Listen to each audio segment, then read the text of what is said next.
ஓம் ஸ்ரீ உச்சிஷ்ட மகா கணபதி நமக. குரு வாழ்க, குருவே துணை. இன்னைக்கு தலைப்பே பாத்தீங்கன்னா இன்பம் அப்படின்னு இருக்கு.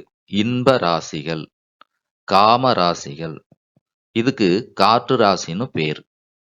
இத பத்தி தான் நாம தெரிஞ்சுக்க போறோம். என்ன தெரிஞ்சுக்க போறோம் அப்படின்னு சொன்னா, இவங்களுடைய குணங்கள் எப்படி இருக்கும். இது காம ராசி. அப்போ காலபுருஷனுக்கு 3ஆம் இடம். 3ஆம் வீட்டுல என்னங்க இருக்கு? முயற்சி, வீரியம் அப்படின்னு இருக்கு.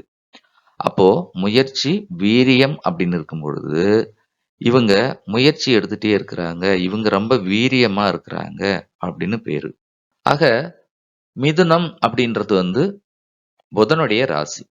அங்க நட்சத்திரம் என்ன இருக்கு? செவ்வாயினுடைய நட்சத்திரம் இருக்கு, ராகுவோட நட்சத்திரம் இருக்கு, குருவோட நட்சத்திரம் இருக்கு. அப்போ செவ்வா, ராகு, குரு பிளஸ் புதன், இவங்களுடைய குணங்கள்லாம் இங்க இருக்கும். அப்போ மிதுனத்துல பாத்தீங்கன்னு சொன்னா லக்னாதிபதி இருக்கிறாரு அப்படின்னு சொன்னா, மிதுன ராசி லக்னமா இருந்தா என்ன பண்ணுவாங்க? நல்ல வேகமா புத்திசாலித்தனமா செயல்படுவாங்க. இவங்க இடத்துக்கு தகுந்த மாதிரி நடந்துக்குவாங்க. இத சமயோஜ புத்தி அப்படின்னு சொல்லலாம். இங்க சுயநலமும் இருக்கும். இந்த வேகம் அப்படின்றது செவ்வா. இது இந்த 3 ராசிக்குமே இருக்கும். அங்க சுயநலம் அப்படின்றது ராகு. கடைசியா குருவோட நட்சத்திரம் ஒரு பாதம் இருக்கும். அந்த வேகம், சுயநலம் மத்தவங்களுக்கு பிரயோஜனப்படுது அப்படின்றதையும் நீங்க எடுத்துக்கணும். அப்போ இந்த ராசியில லக்னாதிபதி இருந்தா இந்த குணங்கள் இருக்கும். இந்த ராசிக்காரங்களுக்கு இந்த குணங்கள் இருக்கும். இந்த லக்கணக்காரங்களுக்கு இந்த குணம் இருக்கும். இது காதல் உணர்வை தரக்கூடிய ஒரு ராசி. ஏன்னா 3ஆம் இடம் இல்லையா? இப்ப காதல் உணர்வு, காம உணர்வு, இளமையா தன்னை வச்சுக்குவாங்க. பிறரை கவரக்கூடிய பேச்சு திறமை இவங்ககிட்ட இருக்கும். சொகுசான வசதியான வாழ்க்கை வாழணும்னு ஆசைப்படுவாங்க. இப்போ இந்த ராசியில விளையாட்டு இருக்கு, கேளிக்கை இருக்கு, பாட்டு இருக்கு, இசை இருக்கு, நடனம் இருக்கு, நாட்டியம் இருக்கு. இந்த ராசியினுடைய காரகங்கள். இப்போ இவங்க நடனம் ஆடுறாங்க, நாட்டியம் ஆடுறாங்க, பாட்டு பாடுறாங்க, விளையாடுறாங்க. இதனால இவங்களுக்கு என்ன? புகழ், சந்தோஷம், மன நிறைவு கிடைச்சா கூட அத பார்க்கிற மற்றவர்களுக்கு இன்பமா இல்லையா? இதுதான் இன்பராசி. அப்போ இவங்க பிறருக்கு இன்பத்தை தருவதில் முதன்மையாக இருக்கிறார்கள் அப்படின்றதுதான் நீங்க எடுத்துக்கணும். அடுத்து இங்க காதல் துலா பாத்தீங்கன்னு சொன்னா கல்யாணத்துல முடியுது, கணவன் மனைவியா மாறுது. அப்போ துலா ராசியில லக்னாதிபதியோ, துலா ராசியில பிறந்திருந்தாலோ, துலா லக்கணமா இருந்தாலோ இங்க சுக்கிரனுடைய குணத்தை சேர்த்துக்கணும். அங்க வேகம்னு இருக்கு, சுயநலம்னு இருக்கு. அங்க பிறர்கிட்ட போயிடுது அந்த இன்பம் அப்படின்றதையும் எடுத்துக்கணும். அப்போ இந்த ராசிக்காரங்க, அதாவது துலாத்துல லக்னாதிபதி இருக்கிறவங்க வசதி நிறைந்த வாழ்க்கை வாழக்கூடிய நண்பர்களா இருப்பாங்க. மத்தவங்க எப்பயும் புடைசூழ, அதாவது கணவன் மனைவி இல்லையா, 2 பேரும் சேர்ந்து தானே போவாங்க. அப்போ மத்தவர்கள் புடைசூழ வாழ்க்கை வாழ்வார்கள். சொகுசு இருக்கும், சுயநலமும் இருக்கும். அடுத்து மனைவி பேச்சுக்கு கட்டுப்பட்டு நடக்கிறவங்களா இருப்பாங்க. கணவன் பேச்சுக்கு கட்டுப்பட்டு நடக்கிறவங்களா இருப்பாங்க. அதிர்ஷ்டம் உடையவங்களா இருப்பாங்க. இங்க நோய் அப்படின்னு பார்த்தோம்னா நரம்பு தளர்ச்சி வந்துரும். ஏன்னா அதிக ஆசை என்ன பண்ணும்? நரம்பு தளர்ச்சியில கொண்டு போய் விட்டுரும். அதனால ஹார்மோன் கோளாறும் வந்துரும். சோ இதெல்லாம் துலா ராசிக்கு உண்டான விஷயங்கள். அங்க காதல், இங்க திருமணத்துல முடியுது. அடுத்து லாபம்.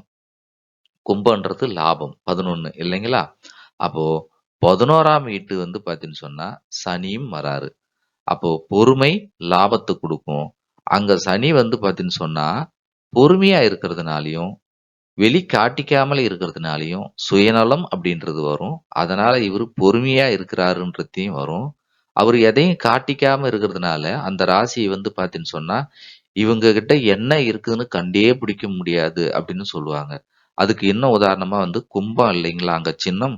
கும்பத்தூர்ல தண்ணி இருக்கலாம், தானியம் இருக்கலாம், மண் இருக்கலாம், வெறுமனே இருக்கலாம், அல்லது விஷம் கூட இருக்கலாம். அப்ப இவங்க மனசுல என்ன இருக்குதுன்னு தெரியாது அப்படின்ற மாதிரி குணங்களை நம்ம சொல்லுவோம். அதே போல இந்த கும்பம் அப்படின்றது இந்த கலசம்ன்றது எங்க இருக்கும்? ஒண்ணு பூஜை ரூம்ல வச்சிருப்போம் மேடையில, அல்லது கோயில் கோபுரத்துல வச்சிருப்போம். அப்ப இவங்க உயர்வான நிலையில, உயர்வான சிந்தனை உடையவங்களா இருப்பாங்க. பிறருக்கு பயன்படக்கூடிய வேலைகள செய்வாங்க. அங்க பாருங்க சதய நட்சத்திரம் இருக்கு. சதயத்துல வந்து பிறந்திருந்தா அவங்க வீட்ல வந்து மருத்துவம் பார்க்கக்கூடியவங்க இருப்பாங்க. இவங்களே மருத்துவமா கூட மாறலாம். இந்த மருத்துவம்ன்றது சுயநலமா? பிறநலமா?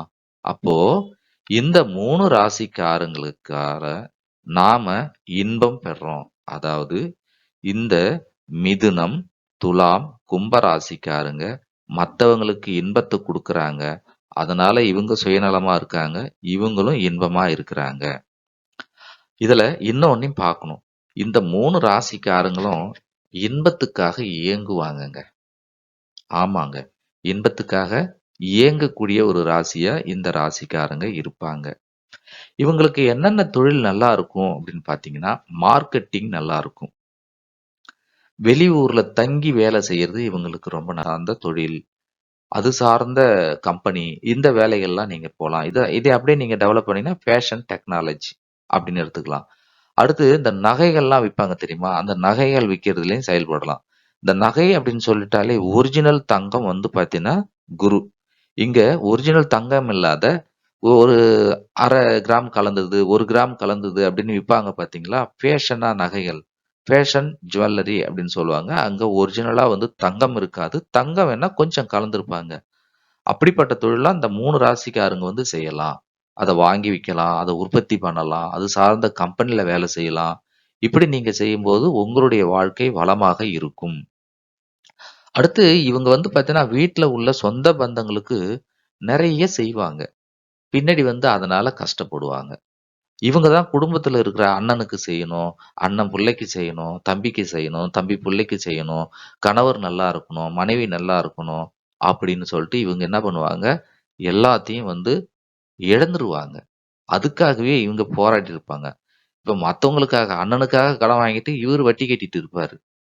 அடுத்து சனி அங்க காட்டு ராசி இல்லையா? இவங்கலாம் வந்து பார்த்தீங்கன்னா, ஒரு கம்பெனி வச்சு நடத்துறாங்கன்னா, வேலை ஆட்களுக்கு அதிகமா உரிமை குடுத்து, அதிகமா வந்து பழகி, அதனால பிரச்சனை வந்துரும். இந்த ராசிக்காரர்கள்லாம் அந்த குணம் இருக்கா? இல்லையான்றத கொஞ்சம் பாருங்க. செக் பண்ணி பாருங்க. இதுல இன்னொன்னு என்ன அப்படின்னு சொன்னா, நாடி ஜோதிட பிரகாரம் குரு இந்த ராசிகள் இருந்தா ஆணுக்கு இந்த குணங்கள் இருக்கும். சுக்கிரன், மிதுனம், துலாம், கும்பத்துல இருந்தா பெண்ணுக்கு இந்த குணங்கள் இருக்கும். ஏன்னா, ஆணுக்கு குரு ஜீவகாரகன், பெண்ணுக்கு வந்து சுக்கிரன் ஜீவகாரகன். இதையும் பொருத்தி வச்சு பாருங்க. நம்ம சேனல்ல வந்து எல்லா சூட்சுமத்தையும் வெளிப்படையா நம்ம சொல்லிட்டு வரோம். இதுவரைக்கும் நீங்க நம்ம சேனல சப்ஸ்கிரைப் பண்ணாம பார்த்துட்டு இருக்கீங்க, பண்ணிடுங்க. உங்களுக்கு ஒருவேளை நான் போடுற வீடியோக்கள் பிடிச்சிருந்தா மத்தவங்களுக்கு ஷேர் பண்ணுங்க, லைக் பண்ணுங்க. அடுத்து இவங்க வந்து பார்த்தீங்கன்னு சொன்னா, எப்படி இருந்தா நல்லது அப்படின்னு சொன்னா, இவங்க வந்து பார்த்தீங்கன்னா, எதிர்கால திட்டங்கள வந்து ஒரு பெருசா வந்து திட்டமிடணும். அதுல கொஞ்சம் சுயநலமும் இருக்கணும். ஏற்கனவே சுயநலம் உள்ளவங்க ஓகே. ஆனா, இவங்க வந்து பிறருக்காக நன்மைய செஞ்சு, புகழுக்காக என்ன பண்ருவாங்க, நெறைய விஷயங்கள்ல மாட்டிக்குவாங்க. லாக் ஆயிடுவாங்க. ஒரு லோன்ல லாக் ஆயிடுவாங்க. வாக்கு குடுத்து லாக் ஆயிடுவாங்க. குடும்ப சூழல்லயே சிக்கி சின்னாபின்னமா போயிடுவாங்க.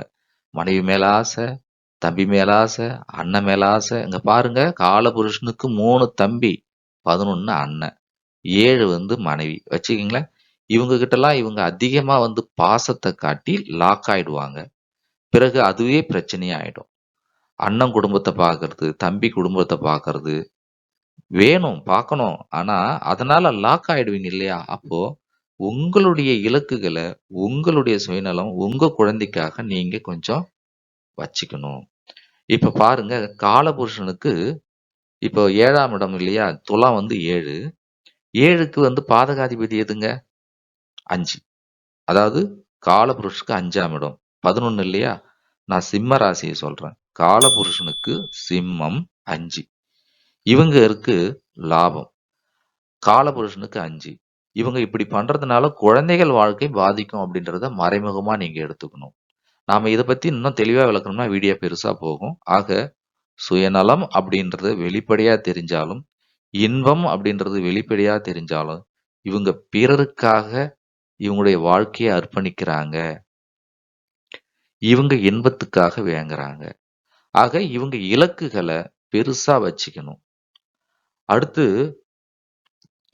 இவங்க பிளான அடிக்கடி மாத்திருவாங்க. அது ஏன் அப்படின்னு சொன்னா, மற்றவர்களுடைய குறுக்கீடால இவங்க பிளான மாத்திருவாங்க. அடுத்து சோம்பேறித்தனமா இருப்பாங்க. சனியோட ஆதிக்கம் வருது இல்லையா? சோம்பேறித்தனமா இருப்பாங்க. நாளைக்கு பார்த்துக்கலாம். நெறைய பெருசா திட்டம் போட்டு, திடீர்னு தள்ளி போட்டுருவாங்க. நாளைக்கு பார்த்துக்கலாம் அப்படின்னு சொல்லிட்டு. அந்த குணத்த மாத்திக்கணும். அடுத்து வேல பார்க்குற இடத்துல ரொம்ப முக்கியம். வேல பார்க்குற இடத்துல உங்களுடைய டேலண்ட் இருக்கு இல்லையா? அத மத்தவங்க கிட்ட சொல்லிடுங்க. நான் இப்படி செய்ய போறேன், அப்படி செய்ய போறேன். இந்த ப்ராஜெக்ட் பண்ண போறேன். இல்ல நீங்க தொழில்ல உங்களுடைய சூட்சுமத்த பிறர்கிட்ட சொல்ருவீங்க. அதுவே உங்களுக்கு பிரச்சனை ஆயிடுங்க.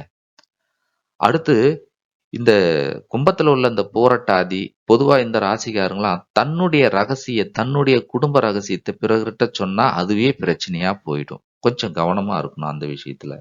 அடுத்து இவங்க பார்த்தீங்கன்னு சொன்னா, எந்த மாதிரி பரிகாரங்கள் செய்யலாம் அப்படின்னு பார்த்தோம்னா, காற்று ராசி. அப்ப காற்று ராசின்னும்போது கோயில்ல மணி அடிக்கும் தெரியுங்களா? பூஜை பண்ணும்பொழுது மணி அடிக்கக்கூடிய அந்த ஒலி கருவிகள நீங்க வாங்கி குடுக்கலாம். அற்று சிவன் தலம், காற்று அப்படின்னு சொல்லக்கூடிய காளகஸ்தி நீங்க போயிட்டு வரலாம். அடுத்து நீங்க பாடல்கள் கேட்கலாம். நீங்கலாம் வீட்ல உட்காந்துட்டு தியானம் பண்ணும்பொழுது, தெய்வத்தினுடைய மந்திரங்கள கேட்கலாம். அடுத்து எப்பயும் நாம சொல்ற மாரி, மிதுனத்துக்கு புதன். புதன் காயத்ரியை நீங்க தினமும் சொல்லணும். அடுத்து பெருமாள வணங்கணும். சுக்கிரன், அங்க சுக்கிரனுடைய காயத்ரிய சொல்லணும். துலா ராசியா இருந்தா. அடுத்து பெருமாள வழிபடணும். அதேபோல சனி காயத்ரியை சொல்லணும். பெருமாள் வழிபாடு சிறப்பு. ஆக இது போன்ற விஷயங்கள நீங்க கடைபிடிக்கும் பொழுது, உங்கள் ராசி வளமானதாக இருக்கும். உங்க வாழ்க்கை வளமானதா இருக்கும். இதுவரைக்கும் இந்த வீடியோவ பொறுமையா பார்த்த உங்கள் அத்தனை பேருக்கும் மனமார்ந்த நன்றிகள். வாழ்க நலமுடன்.